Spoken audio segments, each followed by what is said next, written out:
मेरी माँ दिखने में बहुत खूबसूरत थी। मैं भी उनकी तरह दिखती थी। लोग कहते ये तो अपनी माँ की कार्बन कॉपी है, पर लोग ये भी मुझसे कहते कि अपनी माँ की तरह मत बनना, क्योंकि रात होते ही मेरी माँ घर से निकल जाती थी और सुबह अंधेरा होने से पहले घर आती। वो कहाँ जाती ये तो मुझे नहीं पता। मैंने भी कभी उनसे पूछने की कोशिश नहीं की, पर वो जब घर आती तो उनके चेहरे पर बहुत मुस्कुराहट होती। वो बहुत खुश लगती। उनकी खुशी देखकर लगता था कि उनके हाथों में बहुत बड़ा खजाना लग गया है। मेरी माँ की गैर मौजूदगी में एक आदमी आता और मेरे घर के गेट के सामने रात भर खड़ा रहता। मैं उस आदमी को पहचान तो नहीं पाती थी, पर कभी कभी उसे देखकर बड़ा अजीब लगता कि आखिर ये है कौन और रात के अंधेरे में मेरे घर के बाहर क्या कर रहा है। कुछ दिन यूं ही गुजरते गए कि एक दिन अचानक मैंने अपने आप को गौर से आईने में देखा तो डर गई, क्योंकि मेरा पेट अचानक से बड़ा हो गया था। और ये किस अनहोनी का संकेत था, ये तो कहानी सुनने के बाद ही पता चलेगा। मेरी माँ दिखने में बहुत खूबसूरत थी, पर मेरे पापा से उनका हमेशा लड़ाई झगड़ा होता, क्योंकि मेरे पापा काम के सिलसिले में महीनों घर से बाहर रहते थे और महीनों बाद जब मेरे पिता घर पर आते तो मेरी माँ उनसे उखड़ी उखड़ी रहती। उनके बीच कई दिनों तक बात नहीं होती थी। माँ और बाप दोनों की लड़ाई देखकर मैं दिन प्रतिदिन मायूस होती जा रही थी। दोनों की लड़ाई झगड़ों ने मेरी मासूमियत को छीन लिया था। मैं हर वक्त गुमसुम रहती। मुझे यूँ गुमसुम देखकर लोगों को तरस आता। लोग कहते अपने के प्यार की भूखी है, वरना इतनी छोटी सी उम्र में कोई यूँ खामोश नहीं रहता। मैं लोगों की बातें सुनकर खामोश हो जाती और अपने माँ पापा की लड़ाइयों की वजह तलाश करती कि आखिर मेरे माँ और पापा में इतनी लड़ाइयाँ क्यों होती है। पर लाख कोशिशों के बाद भी मेरे हाथ कुछ नहीं लगता। कभी कभी मेरे दिल में ये ख्याल आता कि शायद पापा ज़्यादा दिनों तक हम लोगों से दूर रहते हैं, इसीलिए इन दोनों की लड़ाई होती है। जब मेरे साथ ये अनहोनी हुई तो उस वक्त मेरे पापा महीनों घर से बाहर थे। उस रात भी मेरी माँ को अंधेरा होने का इंतज़ार था। अंधेरा होते ही मेरे सोने के बाद माँ खामोशी से घर से निकल गई थी और मैं गहरी नींद में सोई थी। तभी अचानक आधी रात को मेरे घर के दरवाजे पर किसी की दस्तक हुई। इस वक्त आखिर दरवाजे पर कौन आया होगा, ये सोचकर मैं थोड़ी परेशान हुई, पर डरते डरते दरवाजे के पास जाकर मैंने दरवाज़ा खोल दिया। तभी मेरे सामने वही आदमी नज़र आया जो हर रात मेरे घर के सामने खड़ा रहता। मैंने उससे पूछा आप कौन हैं, तो उसने अपना परिचय देते हुए बताया कि वो मेरे पापा के दोस्त मनोज अंकल का बेटा आलोक है। मुझे मनोज अंकल के बारे में पता था कि वो मेरे पापा के गहरे दोस्त थे। पहले वो अक्सर हमारे घर आया करते। बचपन में मैंने आलोक को भी देखा था, पर आलोक जब थोड़ा बड़ा हुआ तो पढ़ाई के लिए बाहर चला गया। पढ़ाई करने के बाद वो इंडिया वापस आया और आज अचानक मेरे घर के दरवाजे पर उसने मुझसे कहा कि जो आदमी तुम्हारे गेट के सामने खड़ा रहता है वो कोई और नहीं, मैं ही था। मैंने उसके खड़े होने की वजह पूछी तो उसने बताया कि वह मुझसे प्यार करता है, पर तुम्हारी माँ की मौजूदगी में मैं अपने प्यार का इजहार नहीं कर पाता था। पर जब मुझे पता चला कि तुम्हारी माँ हर रात घर से बाहर जाती तो मैं तुम्हें देखने आ जाया करता। पर आज मैं तुमसे अपने प्यार का इजहार करने आया हूँ। मैं खड़ी उसकी खूबसूरती में गुम एकटक खामोशी से उसकी बातें सुन रही थी। तभी उसने कहा खड़ी खड़ी सारी बातें दरवाजे पर ही सुनोगी कि अंदर भी आने को कहोगी। उसकी मीठी मीठी बातें और उसकी खूबसूरती में गुम होकर पहली नज़र में ही उसे अपना दिल दे बैठी थी। मैंने कहा हाँ हाँ क्यों नहीं, आओ बैठो। मैंने अपने माँ बाप के गैर मौजूदगी में उसे अपने घर के अंदर बुला लिया। हम दोनों लोग घंटों देर रात तक बातें किए और कुछ देर बाद वो मेरे घर से चला गया। उसने एक बार भी मेरी माँ के बारे में नहीं पूछा कि देर रात गए तुम्हारी माँ आखिर कहाँ जाती हैं। मैं तो चाहती ही थी कि वो इस तरह की बातें मुझसे ना पूछे, क्योंकि मैं भी उसे ये सब बताना नहीं चाहती थी। धीरे धीरे ये सिलसिला अब हर रोज़ का हो गया। आलोक हर रात मेरे घर आता और हम दोनों घंटों तक ढेर सारी बातें करते। अगर वो किसी दिन नहीं आता तो मैं बेचैन हो जाती। उसकी मौजूदगी अब मुझे अच्छी लगने लगी थी। ये सब मेरे अकेलेपन का नतीजा था, क्योंकि बचपन से मुझे माँ और बाप दोनों का प्यार नहीं मिला था। वो लोग तो अपने ही जीवन में परेशान रहते। मैं क्या सोचती हूँ, क्या चाहती हूँ, इससे तो उन्हें कोई मतलब ही नहीं था।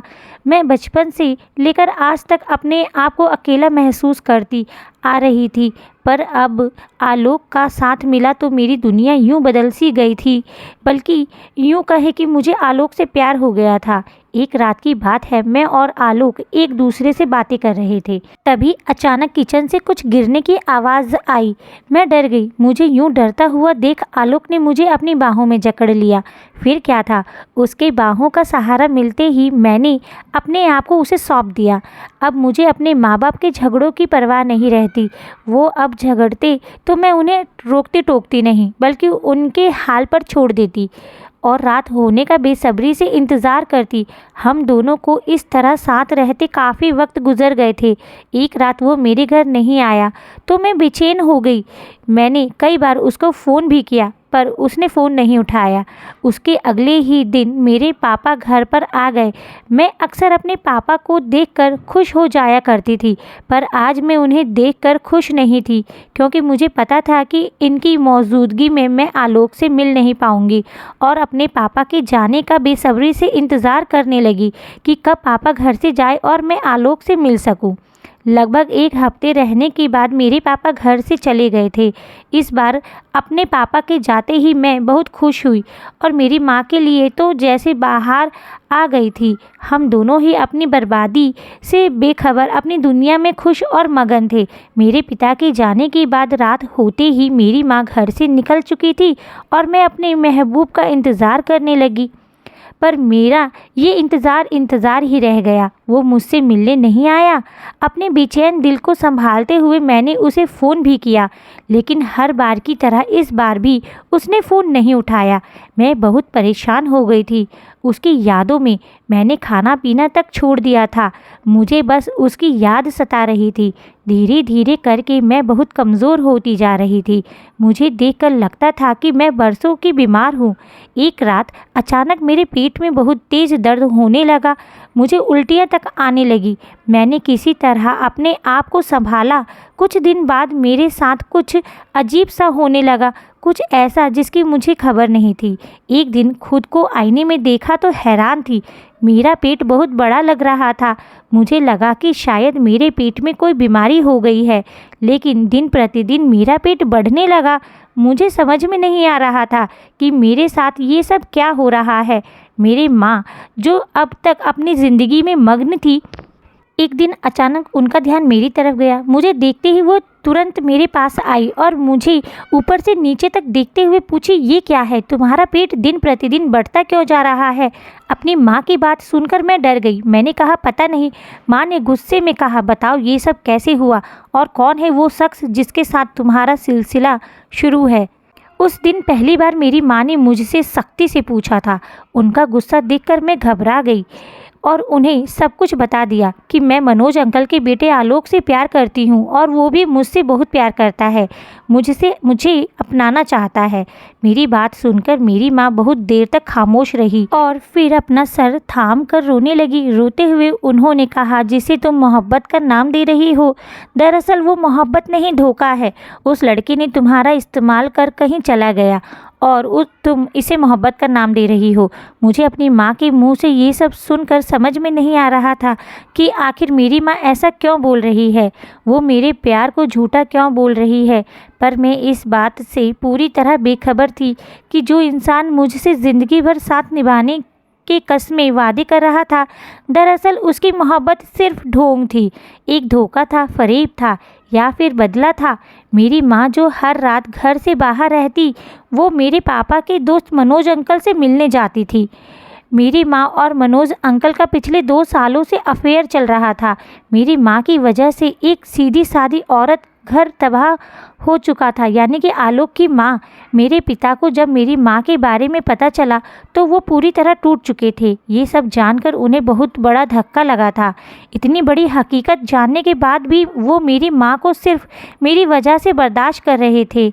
इसीलिए वे जानबूझकर काम का बहाना बनाकर घर से दूर रहा करते थे। जब मनोज अंकल और मेरी माँ के नज़दीकियों की खबर उनके बेटे को पता चली तो वो ये सब जानकर गुस्से से तिलमिला उठा था। उसका बस चलता तो वो मेरी माँ को मार डालता, पर उसने मेरी माँ से बदला लेने के लिए मेरा इस्तेमाल किया मैं जो आलोक की माँ की तरह ही बेकसूर थी, उसने मुझे मोहरा बनाकर इन सब में मेरा इस्तेमाल किया था।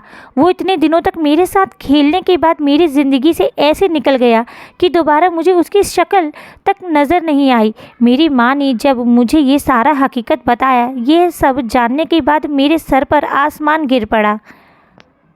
मुझे यकीन भी नहीं हो रहा था कि मेरी माँ ऐसा कर सकती थी और कोई मुझसे बदला लेने की खातिर मेरी ज़िंदगी और मेरे जज्बात से खेल गया है। मेरे प्यार का वो बुरी तरह मजाक बना गया। आज से पहले मेरी माँ जो अपनी दुनिया में गुम थी, उन्हें अपनी खुशी के अलावा कुछ नज़र नहीं आता था, पर आज वो ये सब जानकर खूब रो रही थी। जब माँ और बाप ही इस तरह का गलत रास्ता अपना लेते हैं तो फिर उनकी गलती की सज़ा उनके औलाद को तो मिलना ही मिलना है। मेरी माँ की गलती की सज़ा आज मुझे मिल चुकी थी। मेरी माँ ने जिस मर्द के साथ रिश्ता निभाया था, उसी शख्स का बेटा आज मेरी तबाही का वजह बना था और मेरी माँ मेरी तबाही को रोक भी ना पाई थी क्योंकि वो गलत थी, इसीलिए उनकी बेटी के साथ ऐसा हुआ। मगर कहते हैं कि जब औलाद को तकलीफ़ होती तो कठोर से कठोर माँ बाप का रूह भी कांप उठती है। मेरी तकलीफ़ पर मेरी माँ कांप उठी थी। मेरी माँ मेरे अंदर मौजूद उस नन्ही सी जान को मारना चाहती थी, मगर किस्मत को कुछ और ही मंजूर था। इस बच्चे का दुनिया में आना तय था। सब जानने के बाद मेरी माँ मुझे डॉक्टर के पास लेकर गई, लेकिन अब काफ़ी देर हो चुकी थी। सिवाय पछतावे के और कुछ बाकी नहीं था। मेरी माँ अब टूटकर चकनाचूर हो गई थी। मेरी वजह से उन्होंने बाहर तक निकलना बंद कर दिया। धीरे धीरे वक्त आगे बढ़ने लगा। मैं सिर्फ 17 साल की उम्र में एक बेटे की माँ बन गई जो नाजायज़ था। जब मुझे नाजायज़ और जायज़ में फ़र्क मालूम हुआ तो मुझे अपनी औलाद से नफ़रत होने लगी। जब यह मासूम सा बच्चा रोता या बिलखता तो मुझे उसे देखकर नफ़रत होती। मेरी माँ मेरी वजह से कहीं भी सर उठाने के काबिल नहीं थी। ना ही मेरे पिता को कहीं मुँह छिपाने की जगह मिली। मेरे पिता को सारी हकीकत जब पता चली तो वो खूब रोए थे। मेरे खातिर मेरे माँ बाप दोबारा एक हो चुके थे। मेरी वजह से मेरे माँ बाप को अपना ये घर और शहर छोड़ना पड़ा। अब हम सब दूसरे शहर में रहने लगे। मैंने फिर से अपनी अधूरी पढ़ाई दोबारा शुरू की और मेरी माँ मेरे बच्चे को संभालने लगी। मैं अपनी ज़िंदगी के अधूरेपन पर खामोश हो गई। मुझे जैसे लोगों को इस समाज में या हमारी इस दुनिया में बड़ी मुश्किल से दोबारा जगह मिलती है। शुरुआत में तो लोग मेरे बारे में जानने के बाद मुझसे दूर भागने लगे थे। फिर धीरे धीरे सब ने मुझे अपनाया, या शायद मैं ही इस हालातों से समझौता कर गई थी। इसीलिए शायद लोगों का दूर भागना मुझे ज़्यादा खटकता भी नहीं था। मैंने अपनी ज़िंदगी से समझौता कर लिया था। धीरे धीरे करके वक्त गुजरने लगा। इस वाक़े को हुए 3 साल बीत गए। अब मैं कॉलेज में पढ़ने लगी थी। उस दिन मैं कॉलेज देर से पहुंची थी। तभी मेरी टक्कर उस शख्स से हुई जिसने मेरी ज़िंदगी को तबाह कर दिया था। उसने पहली नज़र में ही मुझे पहचान लिया था। मैं भी उसे कैसे भूल सकती थी जिसने मुझसे मेरी मासूमियत, मेरा बचपन छीना था। उसे देखकर मेरी आंखों से चिंगारियां फूट पड़ी थी।